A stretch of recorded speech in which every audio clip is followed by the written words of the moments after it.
और इस वक्त अहम खबर आपको बता दें कि मुख्यमंत्री भजन लाल शर्मा संवाद कार्यक्रम कर रहे हैं। मुख्यमंत्री निवास पर कोटा भरतपुर संभाग के बीजेपी सांसद, विधायकों और लोकसभा एवं विधानसभा प्रत्याशियों के साथ में संवाद उनका चल रहा है।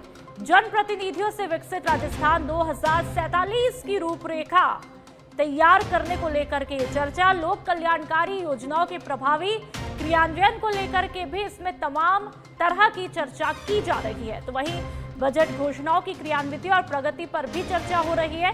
जन कल्याण और प्रदेश के विकास के लिए प्रतिबद्धता के साथ कार्य करने का आह्वान उन्होंने किया। बीजेपी प्रदेशाध्यक्ष मदन राठौड़ भी इस दौरान उनके साथ में मौजूद रहे। तो मुख्यमंत्री भजनलाल शर्मा आज और कल तमाम सांसदों और विधायकों से विकास को लेकर के संवाद कर रहे हैं। उनका ये संवाद कार्यक्रम जारी है। ये उस वक्त की तस्वीरें जब विधायकों और सांसदों से संवाद किया जा रहा है। विधानसभा वार विधायकों से संवाद हो रहा है। ज्यादातर विधानसभा के विधायक जो है इस संवाद में भाग ले रहे हैं। पूरे 2 दिन का कार्यक्रम इसमें रखा गया है और इसके तहत इन तस्वीरों में आपने देखा मदन राठौड़ बीजेपी के प्रदेशाध्यक्ष भी मौजूद है। और चलिए अब खबर जयपुर से, जहां पर सीताराम समाज छोटी चौपड़ के तत्वाधान में सीताराम भगवान की 256वीं परिक्रमा झांकी निकाली गई। ये परिक्रमा सालों पुरानी परंपरा के अनुरूप धूमधाम और श्रद्धा के साथ में संपन्न हुई। सीताराम मंदिर में मंगला आरती के बाद में भगवान के स्वरूप को सजा करके झांकी का शुभारंभ किया गया। भजन कीर्तन और सत्संग के बीच श्रद्धालु झांकी के साथ में चलते रहे। यात्रा का मुख्य पड़ाव सांगानेरी गेट स्थित हनुमान जी मंदिर रहा।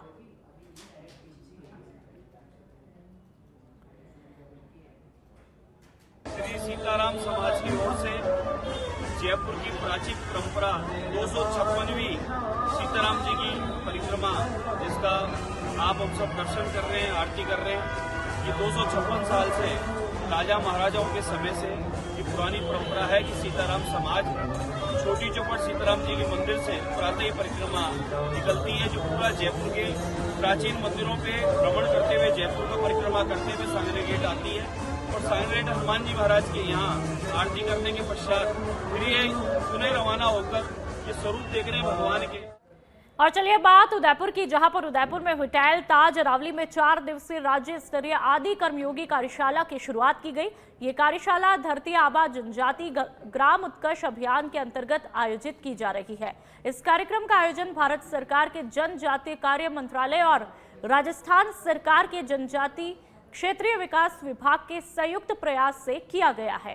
कार्यशाला का शुभारंभ जनजाति क्षेत्रीय विकास विभाग के अतिरिक्त मुख्य सचिव कुंजीलाल मीणा और राष्ट्रीय अनुसूचित जनजाति आयोग के संयुक्त सचिव अमित निर्मल के आतिथ्य में किया गया।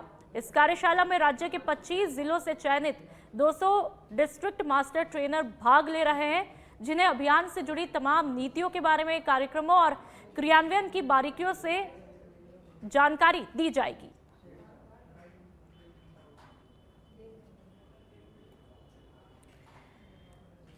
और चलिए गंगापुर सिटी से बड़ी खबर, निजी अस्पताल में डॉक्टर की लापरवाही से मरीज की मौत हुई है। स्टाफ और अस्पताल प्रशासन ने कई बार डॉक्टर को कॉल भी किया। समय पर इलाज न मिलने से मरीज ने दम तोड़ दिया। यहां पर गंगापुर सिटी से खबर है, गंगापुर में आक्रोश का माहौल है। परिजन डॉक्टर और अस्पताल प्रबंधन पर कार्रवाई की मांग कर रहे हैं।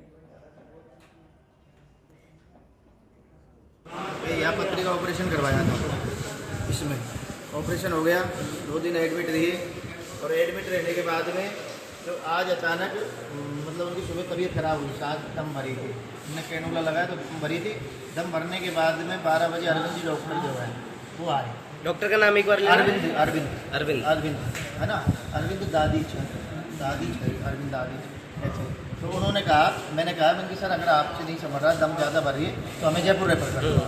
उन्होंने कहा मैंने केस संभाला, आप मेरे पे विश्वास करें। ठीक है, हम तुम पे विश्वास कर रहे हैं।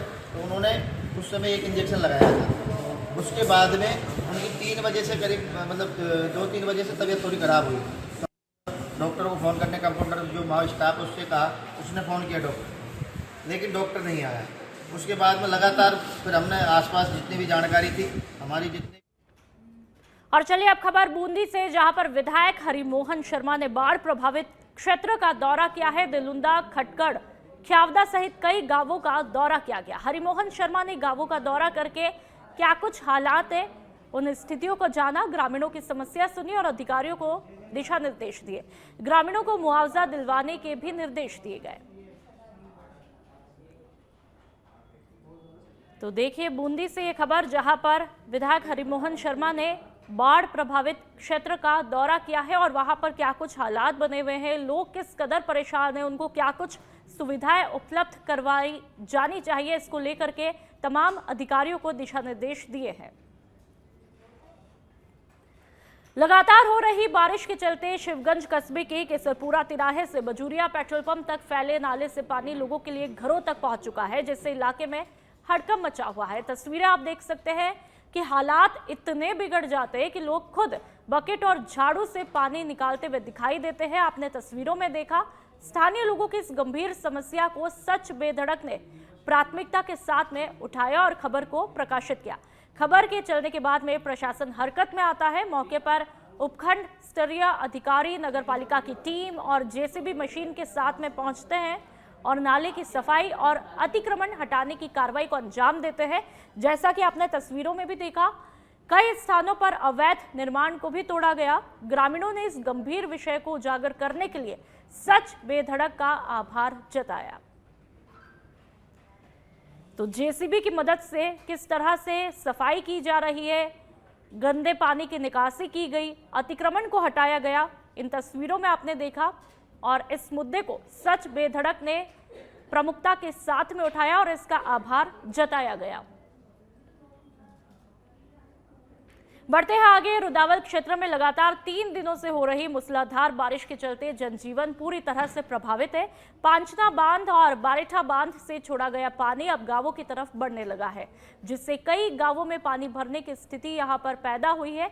पांचना बांध से गंभीर नदी के माध्यम से पानी सेवला हेड तक पहुंच चुका है। वहीं बारेठा बांध के गेट खोलकर पानी की निकासी भी की जा रही है। सबसे चिंताजनक स्थिति सेवला हेड के पास देखने को मिली है, जहां पर गंभीर नदी और बारेठा बांध के पानी का संगम हो रहा है, जिससे पानी का वेग लगातार यहां पर तेज है। स्थानीय ग्रामीणों ने सावधानी बरतते हुए सेवला हेड पर बैरिकेड भी लगाए हैं।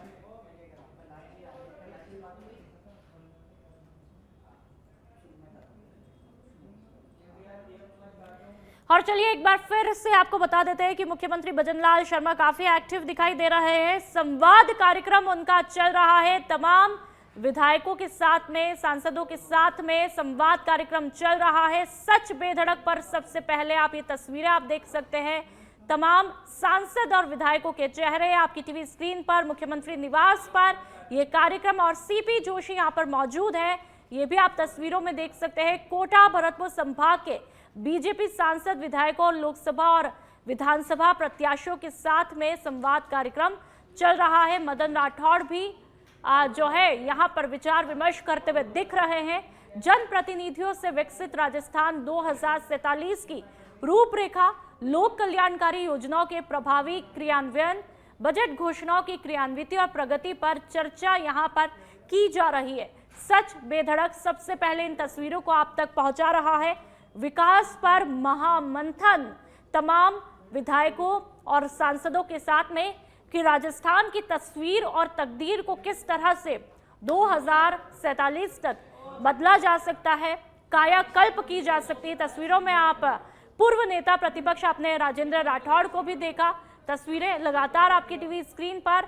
जन कल्याण और प्रदेश के विकास के लिए प्रतिबद्धता के साथ में कार्य करने का आह्वान मुख्यमंत्री भजनलाल शर्मा करते हैं और ये विकास का महामंथन यहाँ पर लगातार जारी है। कई दिशा निर्देश इसमें दिए जा रहे हैं। एक तरह से 2047 पर यहाँ पर पूरी तरह से फोकस है और उसका रोड मैप यहाँ पर किया जा रहा है।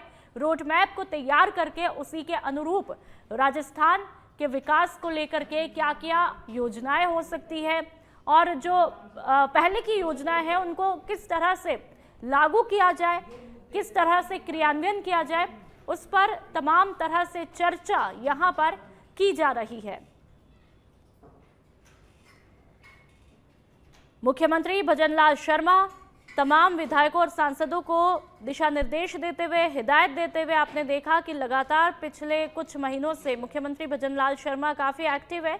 यदि आप पिछले 1 महीने का रिकॉर्ड चेक करेंगे तो पाएंगे कि तकरीबन 1 महीने में 3 बार वो दिल्ली जाते हैं, दिल्ली का दौरा करते हैं और राजस्थान में भी लगातार हलचलें, एक्टिवनेस उनकी देखने को मिलती है। तमाम सांसदों और विधायकों को दिशा निर्देश देते हुए मुख्यमंत्री भजनलाल शर्मा दिखाई देते हैं और कैसे 2047 को लेकर के राजस्थान की तस्वीरें बदल दी जाए उस पर चर्चा करते हैं।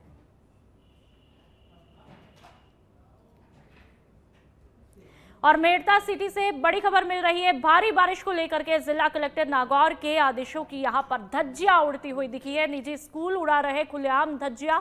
पिछले दिनों से हो रही लगातार भारी बारिश को लेकर के जिला कलेक्टर अरुण कुमार पुरोहित का आदेश है कि जिले के सभी सरकारी और गैर सरकारी स्कूलों में अवकाश घोषित किया था।